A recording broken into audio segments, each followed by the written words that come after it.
All right. Finally, I'm allowed to go live. They've been keeping me from going live a lot. I don't understand it. But now that we're here, let's get to it. Now,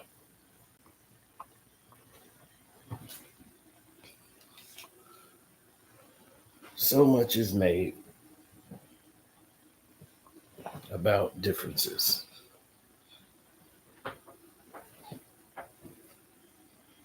This person thinks different. That person thinks different. Oh my God. Am I supposed to think like this other person? What is the narrative?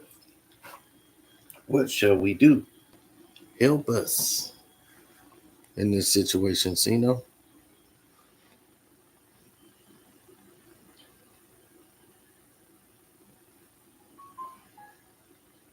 What are we supposed to do?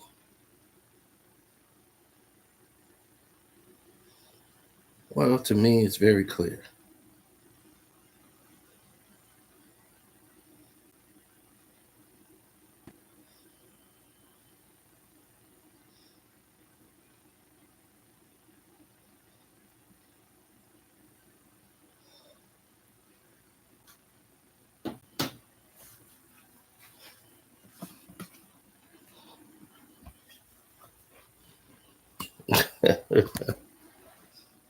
I have no official statement behind any of this, except for you can believe what you want to believe.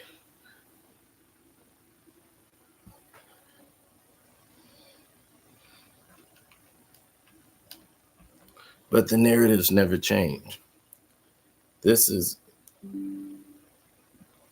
a distraction, but it was a distraction for the Democrats. They're playing the same game that the Republicans and Trump administration has played. 100%.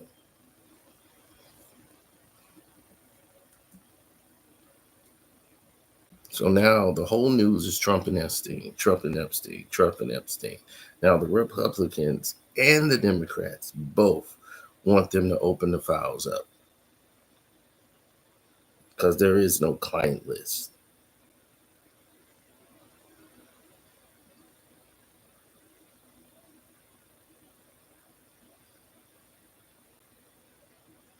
So now in the general public, it's affecting his approval rating because now what parent is going to be okay with their kid being around somebody like Trump, right? Who would want such a thing?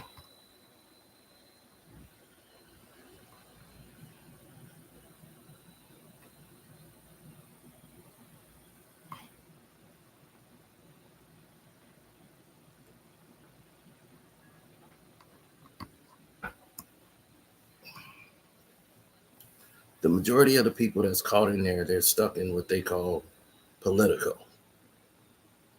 Now his approval rating has dropped dramatically to where it's at an all-time low. It's like 37% now, according to their polls. Quite sure Trump people will find a poll that would put him in a higher state, in a higher bracket of numbers. Now, why won't they release the Epstein files?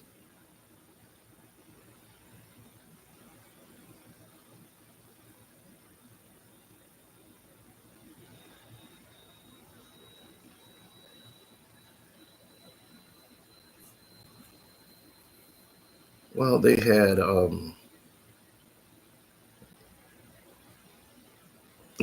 it's a lot of snags taking place here.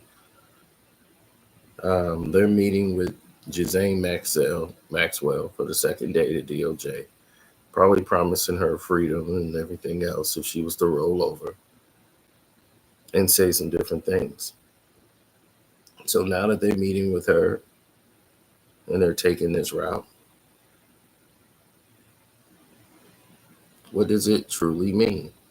What does it mean for the Republican Party, the Democratic Party, all parties involved? Well, let's see. If they stay at this level, but this is the result of what I would imagine are a series of just broken promises and people catching up to that reality. The main broken promise was that he would get prices under control. That has not proven true. It's certainly not proven true in the mindset of voters. The second was that he was going to end foreign conflicts on day one. I mean, this was explicit. We have not seen an end to the war in Ukraine. We've certainly not seen an end to the suffering in Gaza. And if anything, his time has been marked by the engagement in Iran, which is an extension of foreign conflicts. And then I guess you can add on to that immigration, which, yes, he did promise a mass deportation force. But I think a lot of voters, at least anecdotally, have said this is not exactly what they imagined when he talked about deportations. And when it's hit home for them, when they see local businesses unable to find staff, when they see people in the communities detained, having lived there for decades, they've recoiled at that. And so that's why you see his numbers not just low in the abstract, but low on all of these issues, including the ones that are supposed to be strengths for him, like immigration. That's true. Julian, how much is it going to matter that Donald Trump is running on a very unpopular, at least as of now, legislative bill, the big, beautiful bill, which is cutting Medicaid. It's extending a tax break mostly to the very wealthy. It's adding some little tax incentives on tips and whatnot, but it is going to take a huge chunk out of Medicaid and potentially kick people off their health care. How does he run on that? Well, I mean, Republicans are hoping the fact those are delayed until after the election will help, but the numbers suggest they won't. I think the broken promises are one part of this, but the promises delivered don't look so good. And even if those cuts are not happening yet, I think many voters in midterms, they tend to be more active voters, are reading about what's coming. This affects red states as much as blue states. And so I think a lot of voters are turned off by some of what's coming down the road. Do the Democrats rely on just Democratic enthusiasm to come out? In the past, that has worked for them. Or are they thinking that they're going to get some, Trump voters, maybe not the dyed-in-the-wool Trump voters, but Trump triers, to say, I think Trump's fine, whatever, but I'd like some Democrats to push back on him? I don't think they should bet too much on that, but independents are a different matter. And the independents, according to polls, are really slipping from Trump's coalition. The essence of a midterm. Look at this. Trump's job approval ratings is the lowest of the second term. Adults, 37%. Republicans, 89%. Independents, 29%. Democrats, 2%. I'm right at that 29%.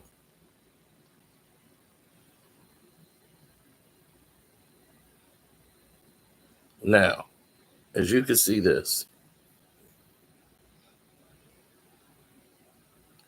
why would this be the case if he's doing all of the things that he's saying that he's doing? Why is this such a hard dilemma for him? Why is this situation grown so far out of control? Well, it's a number of factors that come into play. And he just gave the greatest details to them. The way the immigration is being handled was not what that make. It's not done in a way that it make the American public feel safe. And that's what the president's job is, to make them feel safe. The way that's being done, the way they're being dragged out of facilities and places, it's leaving businesses in shambles. Different companies, they don't have workers because the American workers who you claim that wants jobs and can't get them because the immigrants, well, they don't seem like they want the job. They just want to lay down and get money. So I don't understand what the problem is now, right? You've drugged these people out. Most of these people are non-violent criminals. I mean, they had crimes they've done, but it wasn't like they were stealing food because they were poor. Some of them weren't criminals at all. They were just illegals. They were dragged and treated the same way. Some of the people are teenagers who are taken away from their families, etc.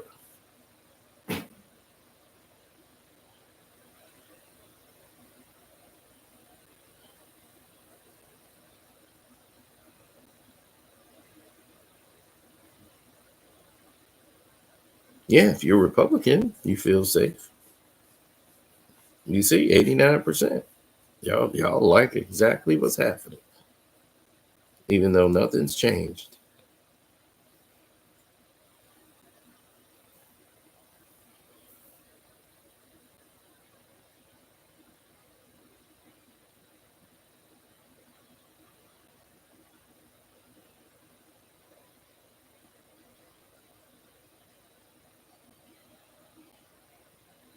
Mm-hmm.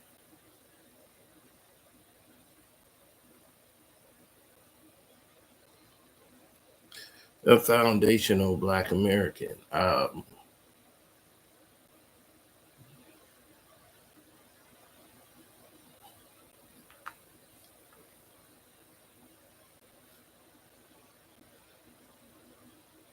Mm-mm.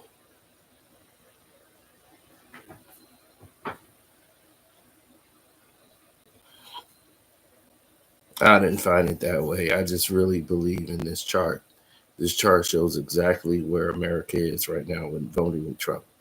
The 29% is where I'm at for an approval rating. I'm right at about the 29%. I haven't been shown anything. I've been shown foolery, but no results. We've not seen any effect on the prices yet as to what these tariffs are supposed to bring. There's been no real impact on cost, sales, etc. But let's continue. Always is the incumbent, not the opposition party. So their best bet is to really focus on unpacking, attacking, and making clear what the administration is doing to the United States. It is usually, if history teaches us anything, a referendum on the party in power. And that is usually, not always, but usually why the party not in power retakes one house of Congress, usually the House, in the midterms. Are Democrats doing a good job, in your estimation, Molly, of really seizing this moment? Because as I said at the top, this feels like the first time since November that Democrats have any real hope. So I'm not convinced that any of us really have a sense of how angry normal people are about what's happening. Like, we exist in a sort of media landscape which is about reporting and is sort of in a Acela corridor kind of situation where I actually think, from what I'm understanding from, this is hardly like, I have my sense is that people are much, much angrier than we even understand. And I get that from a number of things, but even from in California, where you have these grand juries where people don't want to indict these ICE protesters, like there's clearly a underlying vein of enormous anger. And so I actually think that there's going to be, I think it's really a difficult line for Democrats in leadership to walk. They're going to have to be able to reflect the anger of their base in a way that is productive. And I think that is going to be tough for them because what we're seeing is a base that feels that the party is not doing enough for them. I mean, that's why you see those fundraising numbers are so anemic for the Democratic National Well, do you Committee. think it's a good idea then, in that respect, for Democrats to be jumping on board with this Epstein story and really forcing the Republicans to have to face it? Is it a good idea for them to be involved in that? I think it's a good idea for them to do anything they possibly can, because from what I understand, the base is furious that they're not doing enough. So I think that maybe we in the pundit industrial complex have gotten bored with this sort of resist narrative but it did in 2016 make the base feel that they were being heard, and a sort of more nuanced approach, which I think is possibly more effective and certainly more of an aesthetic that is pleasing to sort of the more intellectuals. This woman is dizzy. She got me dizzy.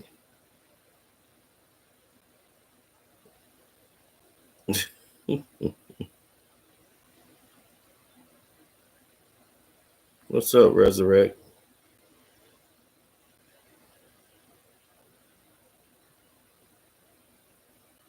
Sincerely in the house.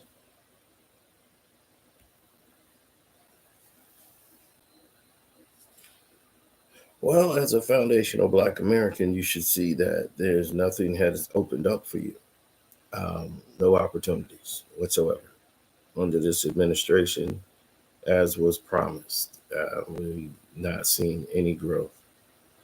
So,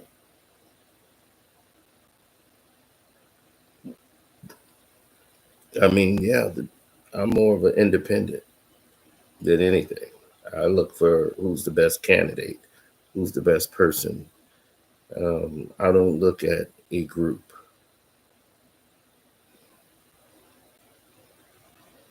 I don't look at cults. I actually think is maybe not the play. I think the base still feels that the Democratic Party, is not serving them the way that they did in 2016, and that's why you're seeing these fundraising numbers, and that's why you're seeing just a ton of agita on both the side of leadership and the side of the base. Now, doesn't mean they won't still win. I think people are really genuinely mad at everything, and I think some of that is the moment we're in history, and I think some of it is politics. But I really see that. I think you're right about that, and not to jump the gun on that conversation, which we're going to have a little bit further in just a moment. Let's focus on the anger that is coming out of the right, just in respect to Epstein. Clearly, there is a desire for more on Epstein among voters in Donald Trump's base, which is the Epstein play is what the Democrats are using to basically harm the Republican Party, and it's working. Because the Republicans wanted it open too, because they want to get away from this before midterms get here. They don't want this Epstein thing going on. So now that they're interviewing Giselle Maxwell and all this, what's Trump hiding? It has brought doubt to the casual American voter.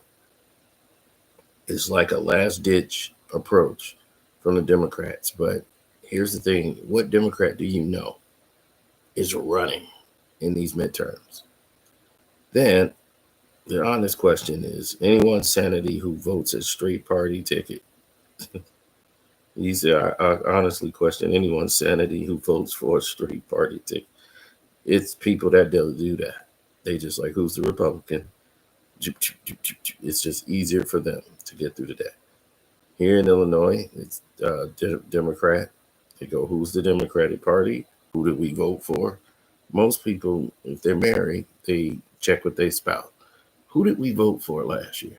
Wasn't it Johnson, the Democrat? She goes, yeah, the Democrat. So they normally vote what the woman votes. It's very rare that you see husband and wife split parties.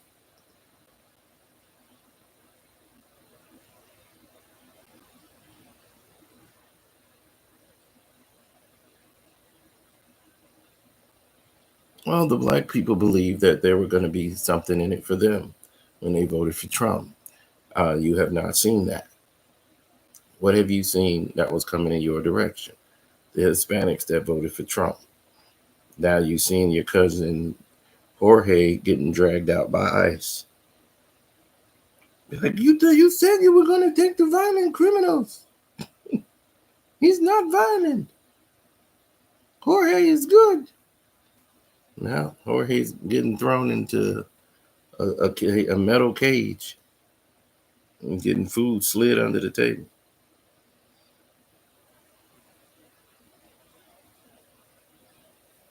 Now, as the world turns and as the world burns, everybody's seen the process go and continue to be a problem. And no one is saying anything other than.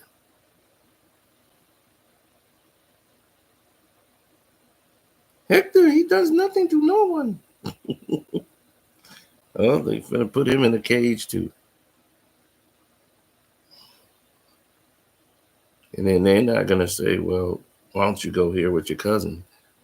They're going to split them all up. Now you got teenagers split, thrown in cages. Like, I guess they think they all the same and they all get along. A guy got deported to Mexico and he's not from there. I'm not Mexican, man. Why did they put me in Mexico?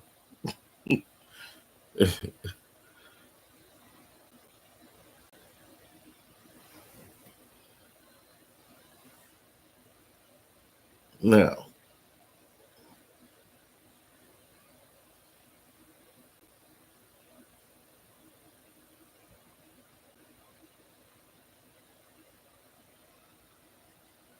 well, it was workers starved. You know, most people didn't have access to jobs or any resources. Why do you think it was the Great Migration to the Midwest, a land that these people did not know, but they opened up these warehouses and they needed people to work and steel mills, etc. And it was either this or starve to death.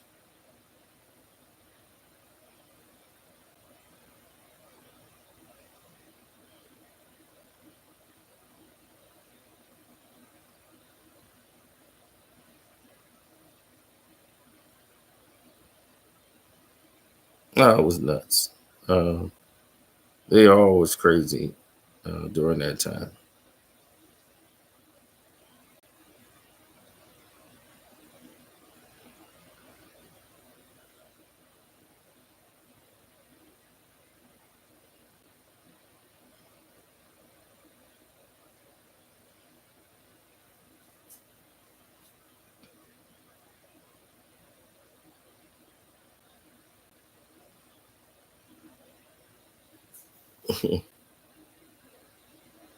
No, Attorney General Pam Bondi and what's a deputy attorney, what's his name, General Todd. They told Trump during the White House meeting in May that his name appeared multiple times in the Epstein files, but they were telling him like he had nothing to worry about. The fallout continued, and it kept going on with the White House, Republicans in Congress going over the age-old question: what did they know, and when did they know it, and just creating a big smoke screen so that this would blow right into midterms, have people question the president's leadership, which should have already been in question. But, well, the administration and its allies, and more information emerges that their statements in recent weeks and months are likely to attract more scrutiny because everybody got growing questions about the administration, saying that they are deliberately trying to mislead the American public and downplay the information of the Justice Department. You know, Trump's relationship and connections, you know, with Jeffrey Epstein, but he wasn't the only one. They're trying to make it seem like it's singular. There's multiple people that have relationships with Jeffrey Epstein, but he wasn't anywhere near Epstein for a very long period of time before all of this stuff came ahead. So wasn't like Trump was hanging out and kicking it with him before all this stuff happened, you know. So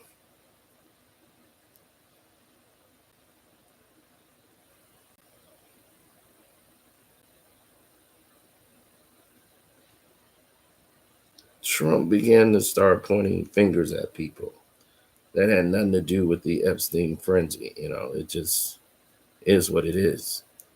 And once you go through a situation where people are going on the basis of it is what it is, then you're basically saying you're open for all kind of suggestions.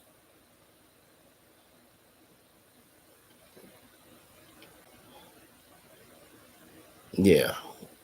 So that's what the main frenzy is. Let's continue with this Vanity Fair lady who's just talking in circles. It's why we're seeing lawmakers struggle with this. It's why we're seeing subpoenas for Maxwell's testimony. It's why we're seeing people like Tim Burchett come out and say we need more information. They can't run away from it. They also can't vote against Democratic amendments to subpoena more information or to compel the DOJ to release information. Let me play a little bit from the Senate. This is an argument between Senator Mark Wayne Mullen and Senator Ruben Gallego. If Donald Trump really wants these files released, they'd be out already. Instead, he was orchestrating a cover-up, and he is not acting alone. What we're simply wanting to do here is give them cover. So if my colleague from Arizona actually wants transparency, then he would drop his objection to my resolution. Why is the Epstein stuff potentially the thing? Well, I think it divides Republicans, so that is useful in terms of, for a Democrat, dampening enthusiasm, bringing out a kind of anger within the coalition.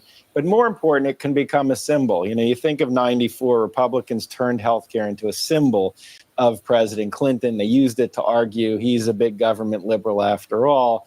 And I think the potential with this story, although Democrats have to be very careful with this one, is that it's a symbol that what President Trump has said is just not true to his own base. And there's something not trustworthy there, and that is expansion. Do you think it breaks the trust in Trump? No, I mean, and you can look at Democrats don't trust him already. Yeah. And most Republicans still are holding firm, but it hurts. It hurts. It erodes some of the trust. And look, we're talking about midterms with narrow margins. We're not talking about old-fashioned kind of margins of power. So you're just looking for incremental gains in a few seats. That could turn. Yeah, that's even how the presidential elections have been working in the past few cycles. It is very incremental. You're not seeing this. You might see a lot of red on the map, but the wins are slivers. That's exactly right. Julian Zalazar, really good to have you. Thank you for joining me in person. Thank you. Even though Molly ditched us for somewhere that looks quite lovely, actually.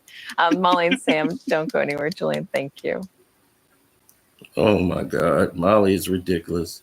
Does Eyeglass World have a time machine? Nope. But you can make customers' glasses the same day. Because we have in-store labs, not time machines. No, anyway. Listening to that, it shows you that they're pretty much online with the agenda of pushing this Giselle Maxwell thing to the limit.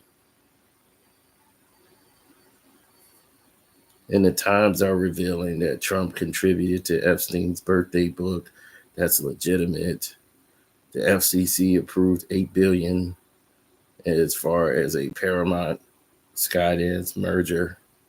The Texas state representative, he slammed Trump's attempt to redistrict the state, amidst the special session over flooding. So when he told we're going to redistrict the state, the Texas state rep was not happy about that.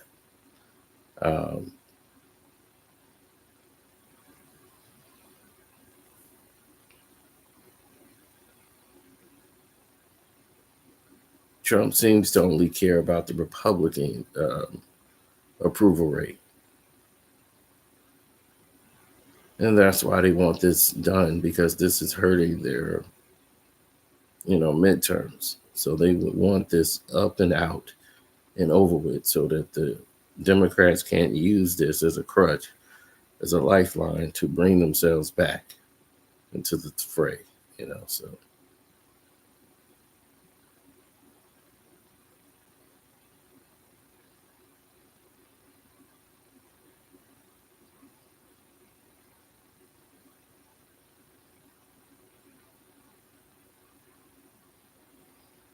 Well, to try to throw Obama under the bus, that didn't work.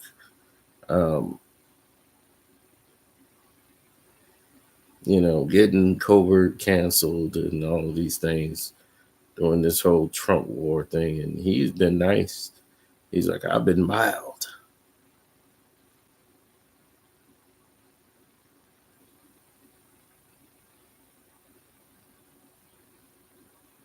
Now, here's the big problem.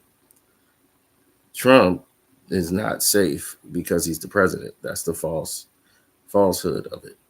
The Republican Crockett, they warned everybody that Donald Trump could face multiple charges. If this investigation into the Democrats if they take over Congress and the midterms, buddy.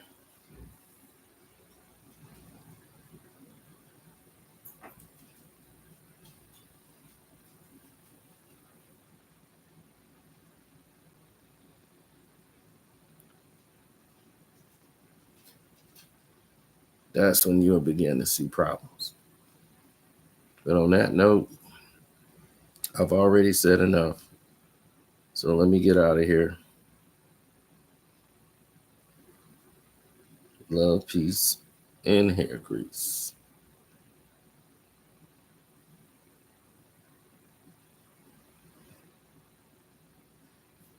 Deuces.